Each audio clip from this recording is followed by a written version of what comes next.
Good evening, friends. A very good evening. We welcome you to the Literary Lens. Through Literary Lens, this episode, Vinod ji. Yeah. In this evening, we are discussing a very famous poem, Yes, it is by T.S. Eliot. Eliot, the love song of J. Alfred Prufrock. This was the first poem that was published, Yeah, in 1915. It was his first published work. and with this first publication, he rose to great fame.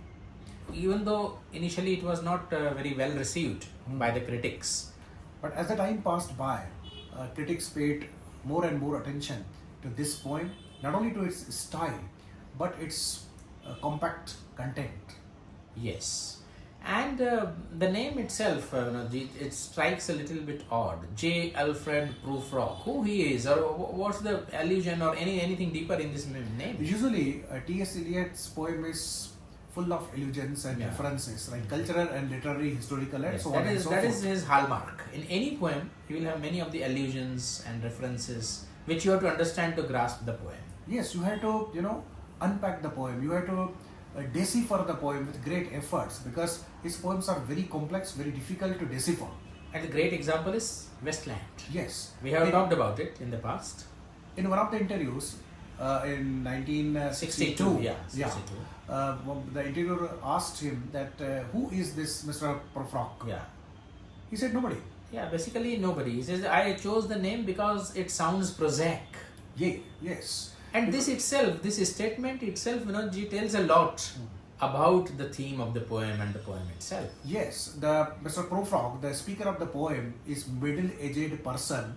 He is intellectual, well-read, but at the same time, he suffers from the modern anxiety, social and cultural anxiety. Yeah. The prosaicness of his name is reflected not only in his own life, but in all the things around him. The yellow fog. The poem starts in a true dramatic monologue fashion, Vinodji. Yes, but it is a dramatic monologue. So then let us go. Yeah, let us go. And then in the evening, which is spread out against the sky, like the patient etherized upon the table. This image is very scary image. Yeah. We must remember that 1915, it was the time when the First World War had already begun. Yeah. And humanity was seeing this kind of war at such a large scale for the first time. So there was destruction, there was bloodshed all around in Europe. So those echoes you can very well read in this poem. This poem brings before us the dismal urban surroundings, and symbolically it refers that human beings' sensibility has dropped. We have come down from the times of the grand narrative. We have come down from the world of idealism, poetic idealism. Today we are confronted with the prosaic, dull, bore and monotonous life. Yeah, and the yellow fog which pervades all the scenery of the urban scenery. It is on the terrace, it is in the lanes. So the fog itself, that symbolizes haziness, unclarity. We are not clear what we are doing in our life, and neither as a society we are clear that towards where we are marching. We are overtaken by procrastination. We think of the 100 things, but we are incapable of taking a decision. Even this speaker says, And indeed there will be time for 100 indecisions, 100 visions and 100 revisions. Now, he wants to communicate to someone. He wants to interact with someone. He would like to have a relation with somebody. And again, and in the beginning of the poem, and even in the middle of the poem, let us go. Yeah. Let us go. Right? But he suffers from so much anxiety, social anxiety, anxiety of the middle age, anxiety of being misunderstood, being adversely judged, being rejected, and therefore is not able to articulate himself what he wants. Yeah. And perhaps he is very much afraid that what people will say. Then through the trivial descriptions of himself, having the tea, having a plate and a platter of the women, chatter of the women, talking about Michelangelo, have become thin. So he keeps on postponing the important thing, right? Maybe let us assume, Vinodji, here that he wants to propose to his beloved, right? Yeah, but he is not able to do so. Now, it is very difficult. So here, there is a psychological aspect to this poem as well, right? Yeah. When we want to say something important, right? Whether it is to beloved, or sometimes to your boss, or sometimes to your friend, or sometimes to somebody else. When you want to communicate something important, you are afraid of being rejected because you love that idea, you love that emotion so much so that the very thought of being rejected makes you scary, frightens you. And it is here that Mr. Prufrock is so frightened by the social judgment, by the opinions of others, that he, instead of taking a decision, he goes on postponing it. He goes on postponing it, he goes in a roundabout manner, and he imagines him that he's not something very important. Do I dare disturb the universe? He says like that. Again, Eliot draws our attention that today nobody is on the big pedestal. Yeah. Nobody is hero.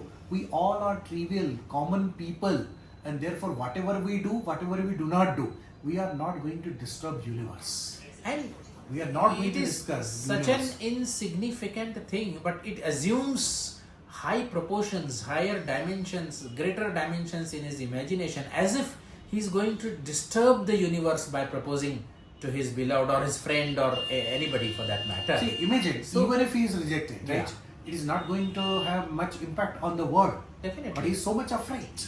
It reminds me of Hindi couplets, Vinod ji. Yes. We have कहते हुए भी डर लगता है, कहकर बात न खो बैठूं, ये जो जरा सा साथ मिला है, ये भी साथ न खो बैठूं. Again, So, this not only brings out the triviality of the person himself, but the triviality of what we possess in terms of friendship, in terms of love, in terms of recognition, in terms of fame, in terms of financial resources, whatever little we have, if something goes wrong, then even that much is lost. Perhaps it is this anxiety which gets manifested in this poem. and he digresses into morbid thought process. He imagines himself to be the insect on the wall, which is pinned to the wall, like a formulated phrase. Again, it brings to the front that human beings are so insignificant in this world that they do not matter. A single individual becomes so insignificant that he or she doesn't matter at all, as insect on the wall doesn't matter. Yeah, and the formulated phrase, it is smacks of the judgmental attitude on the part of the others, as well as narrow scientific attitude. We try to reduce the people into formulae. Exactly. We want to formulate them. This so X is like this, Y is like this. That's it. Exactly. And ironically enough, he says, "I am not Hamlet." But when we look at it, that is the great irony. But he also suffers. See, I'm not as significant as Hamlet. I'm just a servant of his, or who can manage a show, who can just do some things. But indeed, he is Hamlet. In terms of procrastination, indecision, he's like Hamlet. He goes on postponing the things like Hamlet did. Hamletization, what we call. If you are unable to act firmly on a premeditated action, you are incapable of premeditated action. So that is Hamletization. And this is one of the tragedies of the modern time, that we spend a lot of time in thinking, in making plans, rather than acting upon those plans. Maybe it's a paralysis of analysis. Yes, we can call it. It is. So he himself, in that respect, he is like Hamlet. But he says in terms of significance, I'm nobody. Many of the phrases of Mr. Eliot, they read like quotations, Yeah. and it is his specialty. Yeah, and indeed is the contradiction. On the one hand, the protagonist says, I'm totally insignificant. On the other hand, he thinks that his small thing which he is going to say may disturb the universe itself. Yes. Or like, I'm not a Lazarus coming from the dead and then telling, like that he compares himself to this image also. Now, his poems are full of wisdom, full of learning, full of cultural, overtones. Yeah. So all these are the specialties of Mr. Eliot, right? Even in the Westland and other poems, you'll find. And Because there he was a are, highly learned person. There is a precursor of Westland. There are, indications. Yes. Like in Westland, there is a famous passage, what shall we do in the evening? What shall we do at 4 o'clock? Nothing. And basically nothing. So in this poem also, the empty chatter of the women nothing, the dropping the question on your plate, Yes. right? So it bespeaks of, you know, the hollowness, emptiness of the modern life. And a very important phrase, I have measured my life in coffee spoons. I measured out my life in coffee spoons. Again, this brings out insignificance and triviality and meaninglessness of life. Meaninglessness and so-called precision, which the scientific age has bestowed upon We are us. measuring everything. Measuring everything, minute to minute, clock to clock, second to second. In terms of money also, everything is formulated, everything is measured. Even the law itself is measured. So there are so many things to this poem. It is a multi-layered, dimensional poem. And towards the end, the imagery of beach and mermaids comes. Mermaid is the symbol of unattainable Beauty. Excellence, Yeah. beauty, you can say. But that is unattainable because in real life nobody can go and meet mermaid. And he says mermaids speak each to each, but they will not speak to me. So this again brings out the profound and deep sense of disillusionment that we have come away from the grand narratives, from the high, poetic ideas, and from the romanticism. Now we are confronted with the day-to-day bitterness and of life. And we hear human voices and drown. That's the last line of the poem. It jolts us. And again, this Prufrock is a timid. In the beginning of the poem, there is a passage quoted from Dante. Yeah. And this Mr. Prufrock is speaking to some character in Dante's, Divine Comedy. Divine Commedia. Yeah. Ensuring that whatever he says is not going to be revealed to anybody on the earth. Yeah. So again, this brings another fact, right? The person is so much, secretive about his innermost thoughts that he's not ready to share it with anyone. And that is why Mr. Prufrock chooses a character.